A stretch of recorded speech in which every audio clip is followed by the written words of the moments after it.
Welcome to my channel. जीवन अक्सर हमें उन रास्तों पर ले जाता है जो असहज, अनिश्चित और अलग थलग महसूस कराते हैं। लेकिन यही रास्ते स्पष्ट संकेत भी दे सकते हैं कि आप सही दिशा में जा रहे हैं या नहीं। जब आप अकेला और परित्यक्त महसूस करते हैं तो ये सोचना बहुत ही लुभावना हो सकता है कि आपने गलत मोड़ ले लिया। शायद आप संकेतों को समझ नहीं पाए या आप जिन संघर्षों का सामना कर रहे हैं वे विफलता के प्रमाण हैं। फिर भी अधिकतर कठिन और कष्टदायक क्षण ही इस बात के सूचक होते हैं कि आप विकास और परिवर्तन के पथ पर हैं। परित्यक्त और खोया हुआ महसूस करना असामान्य नहीं है।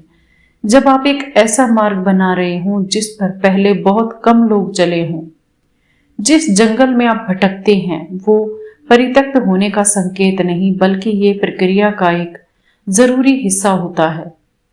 जब आप खो जाते हैं तो हर कदम सोच समझकर उठाया जाता है, हर निर्णय अधिक भारी हो जाता है और आपके चारों ओर का मौन आपको भीतर से सामना करने के लिए मजबूर करता है।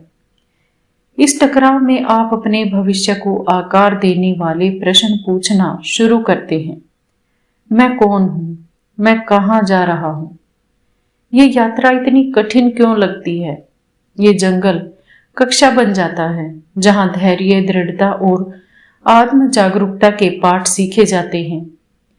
आप परित्यक्त महसूस कर सकते हैं, लेकिन परित्याग की ये भावना एक पवित्र स्थान है जहां आपको स्वयं के उन हिस्सों का पता लगाने के लिए आमंत्रित किया जाता है जो पहले एक व्यस्त और अधिक पूर्व अनुमानित जीवन के शोर के नीचे छिपे हुए थे। ये एकांत अंतर्दृष्टि और विकास के लिए उपजाऊ जमीन है। आप चारों ओर देख सकते हैं और पा सकते हैं कि कोई भी आपकी मदद के लिए नहीं आ रहा है। जिस सहायता की आपने आशा की थी, वो समर्थन किसी से नहीं मिलता और ये लगता है कि ये प्रश्न आपको करता है कि क्या आप वास्तव में सही रास्ते पर हैं। लेकिन क्या होगा यदि कोई आने के लिए नहीं है आपके साथ? क्या होगा अगर आपकी यात्रा का एक हिस्सा ये एहसास करता है, ये एहसास आपको कराता है और इसमें ये शामिल है कि जिस ताकत को आप अपने बाहर खोज रहे हैं वो पहले से ही आपके भीतर है। आपको ये एहसास हो जाता है आपके अंदर बहुत ताकत है और ये एहसास एक चुनौतीपूर्ण है और ये अक्सर आपके गहरे संघर्षों के बीच में आता है।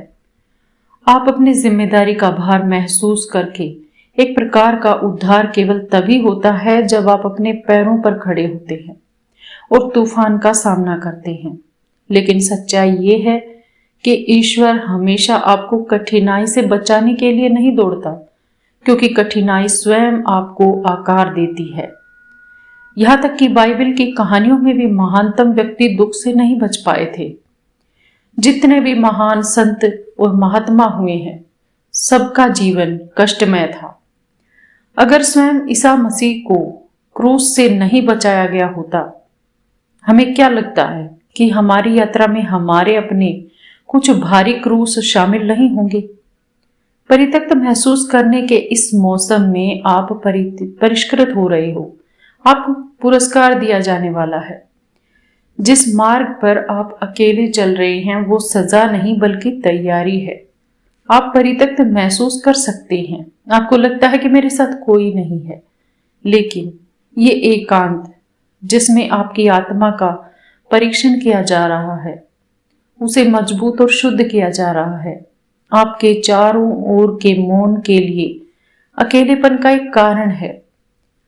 यह आपको एक गहरी आवाज सुनने के लिए जगह दे रहा है या आमंत्रित कर रहा है, ये भी मान सकते हैं, जिसे सुनने के लिए आप शायद बहुत विचलित हो रहे हो।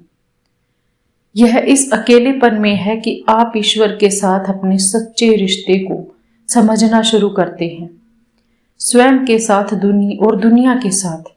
जब कोई नहीं आता, जब कोई दिखाई देने वाला हाथ आपका मार्गदर्शन करने के लिए नहीं पहुंच रहा होता, तो ये आपको अपनी शक्ति का सामना करने के लिए मजबूर करता है। आप स्पष्ट और समर्थन की अनुपस्थिति में भी जीवित रहते हैं, फलने फूलने की अपनी क्षमता पर आप भरोसा करना सीख जाते हैं। इसका मतलब ये नहीं है कि आप मदद को पूरी तरह से अस्वीकार करने के अर्थ में कठोर या आत्मनिर्भर हो जाते हैं, बल्कि यह आपको सिखाता है कि आपकी मूल शक्ति, ईश्वर द्वारा दी गई ये चीज, ये धीरे धीरे अंदर प्रवेश करता है। लेकिन वास्तव में इस एकांत में ही आप स्वयं से और ईश्वर से एक गहरा संबंध बनाते हैं। बाहरी आवाजों के शोर के बिना, रोजमर्रा की जिंदगी की व्याकुलताओं के बिना आप चीजों को अधिक स्पष्ट रूप से देखना शुरू करते हैं। आगे का रास्ता आसान नहीं हो सकता है, लेकिन शांति में आप उन संकेतों को नोटिस करना शुरू करते हैं जिन्हें आप पहले नहीं देख सकते थे। आप एक आंतरिक कंपास विकसित करते हैं जो बाहरी मान्यता या बाहरी परंपराओं से नहीं, बल्कि आपके उद्देश्य की गहरी जानकारी से जिसका निर्देशन होता है। उन क्षणों में जब आप सबसे अधिक अकेला महसूस करते हैं, आप वास्तव में ईश्वर के करीब खींचे जा रहे होते हैं। और ये जंगल में ही था कि कई आध्यात्मिक हस्तियों में, यहां तक कि ईश्वर से अपनी सबसे गहन मुलाकात की थी। एकांत त्याग की तरह महसूस हो सकता है, लेकिन वास्तव में ये ईश्वर के साथ अंतरंगता में एक निमंत्रण है। परमात्मा आपको अपने पास, अपने साथ आपको एहसास करा रहे हैं कि मैं सर्वत्र हूं और मैं हमेशा तुम्हारे अंदर हूं।